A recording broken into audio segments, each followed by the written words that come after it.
Jansatta editorial 100 शब्द प्रति minute. Dictation start होगी 5 सेकंड बाद। स्टार्ट।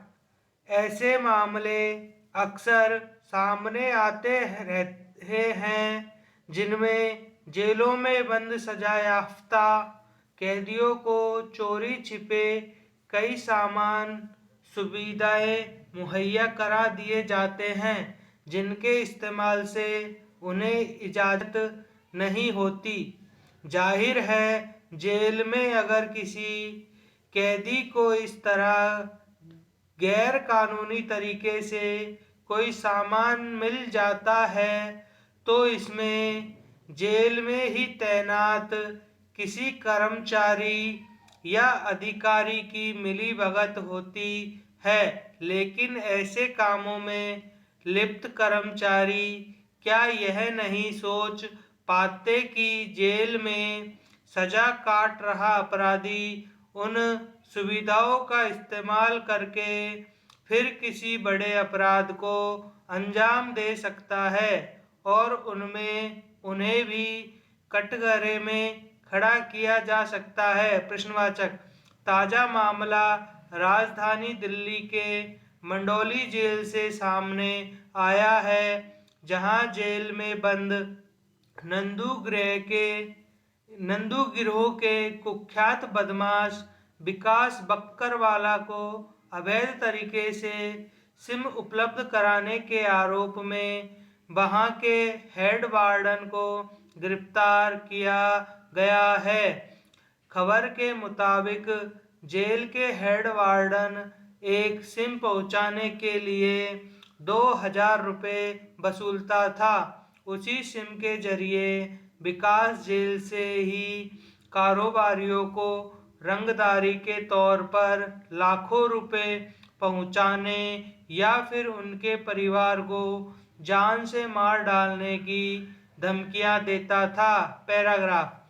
सवाल है कि अगर कोई कैदी किसी अपराध का दोषी साबित होने के बाद सजा काट रहा होता है लेकिन उसे वहाँ से भी रंगदारी वसूली फिरौती या हत्या करने या उसकी धमकी देने में कोई परेशानी या हिचक नहीं होती है तो यह किस तरह की जेल और सजा काटने की व्यवस्था है। प्रश्नवाचक।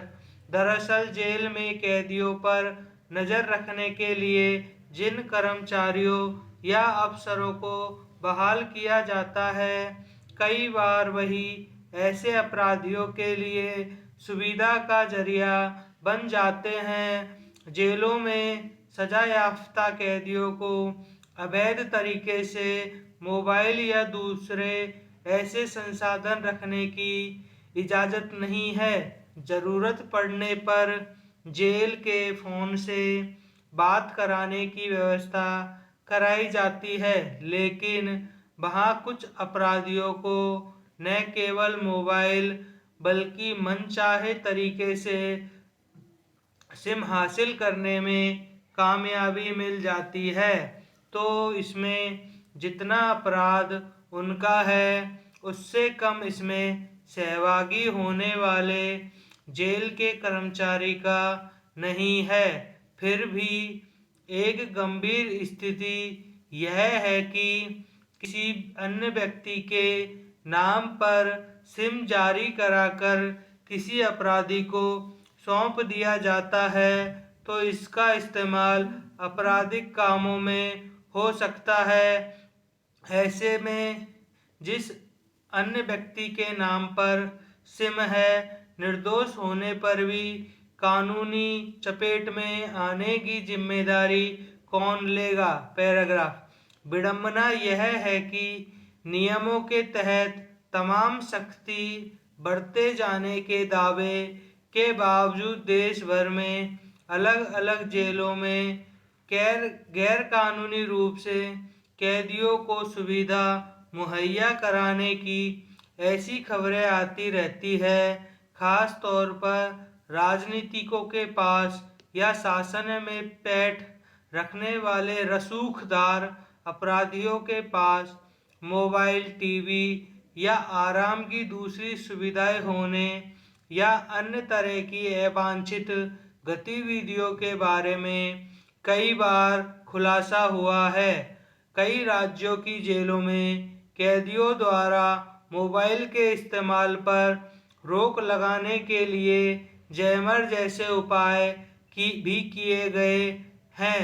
सवाल है कि सरकार या प्रशासन की ओर से इतने उपाय करने के साथ इस पर भी गौर क्यों नहीं किया जाता कि जेल के भीतर कैदियों को ये सुविधाएं कैसे मिल जाती है।